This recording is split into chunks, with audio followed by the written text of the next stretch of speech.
Raminisca, à Alphonse Lusignan.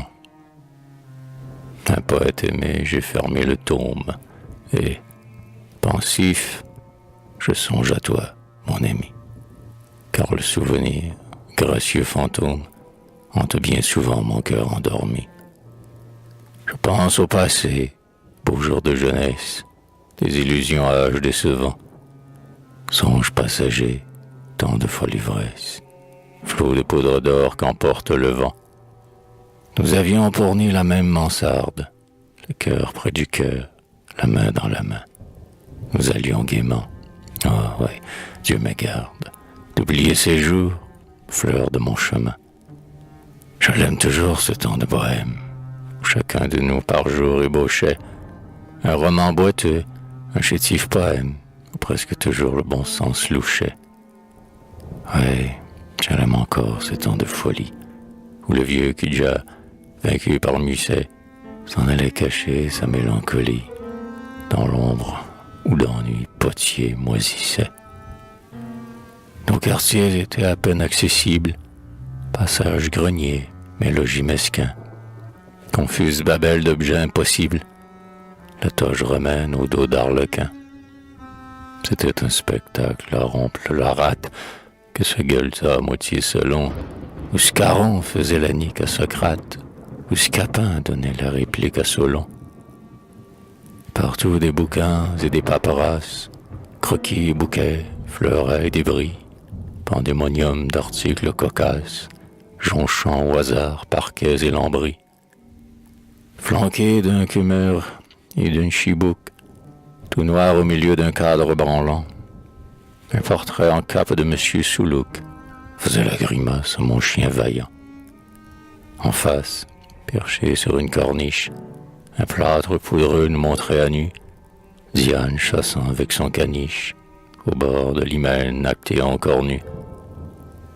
Sur un vieux rayon tout blanc de poussière, Rabelais donnait le bras à Caton, Pascal et Newton coudoyaient Molière, Gérard de Nerval masquait Duranton. Il me semble voir la table rustique, chef-d'œuvre branlant, au pied de travers, où nous écrivions en style emphatique nos lettres d'amour et nos premiers vers. Et tous ces amis à la joue imberbe, que les soirs d'hiver chez nous rassemblaient, ministres futurs, grands hommes en herbe, que les noirs soucis jamais ne troublaient. Gaudemont vantait son italienne, sur un pan du mur, Moreau crayonnait. Buteau nous chantait quelques tyroliennes, Auger, dans un coin, Ratin sonnait.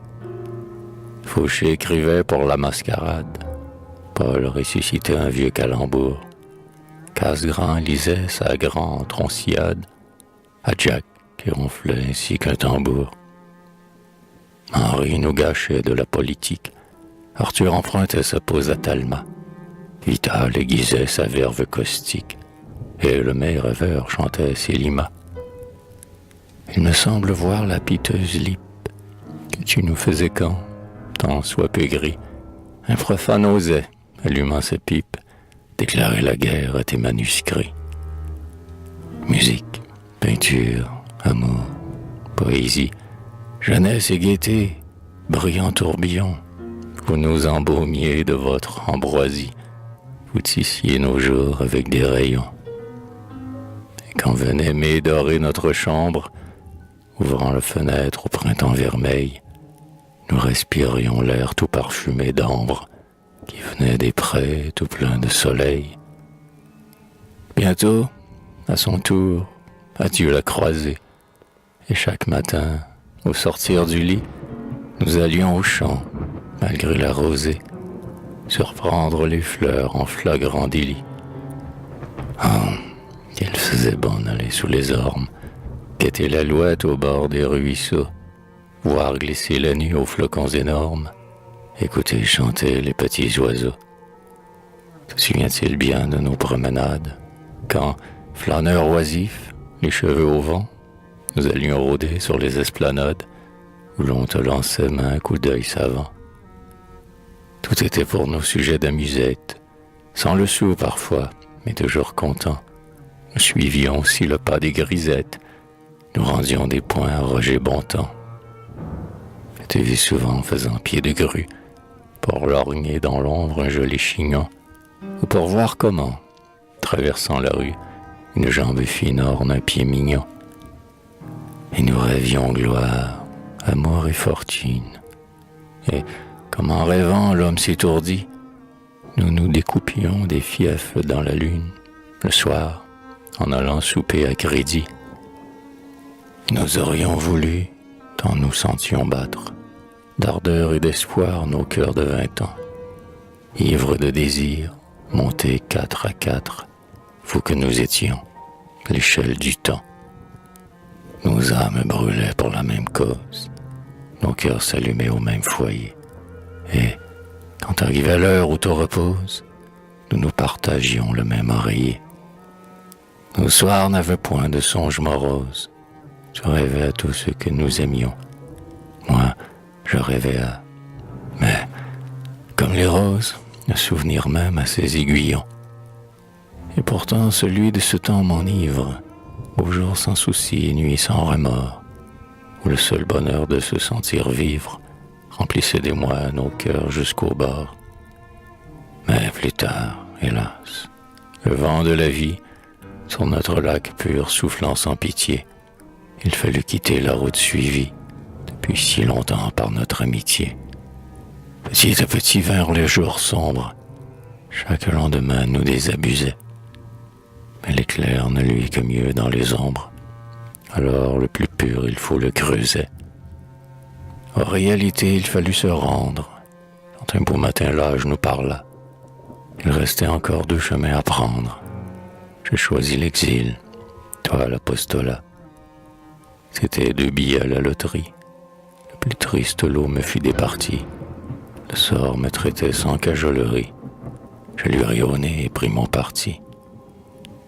Depuis lors, narguant tout ce qui me froisse, en vrai pâtureau, pas assez bonnetier, j'amasse en pécule, et de ma paroisse, j'aspire à l'honneur d'être marguillé. Je me moralise et j'envoie au diantre les refrains grivois du vieux Béranger. Je ne chante plus, mais je prends du ventre. On nomme cela, je crois, se ranger. Cependant, le soir, au feu qui pétille, j'en passe ma main sur mon front lassé. Souvent à mon œil une larme brille. Ah, c'est que, vois-tu, j'aime le passé. J'aime le passé, qu'il chante ou soupire, avec ses leçons qu'il faut vénérer, avec ses chagrins qui m'ont fait sourire, avec ses bonheurs qui m'ont fait pleurer.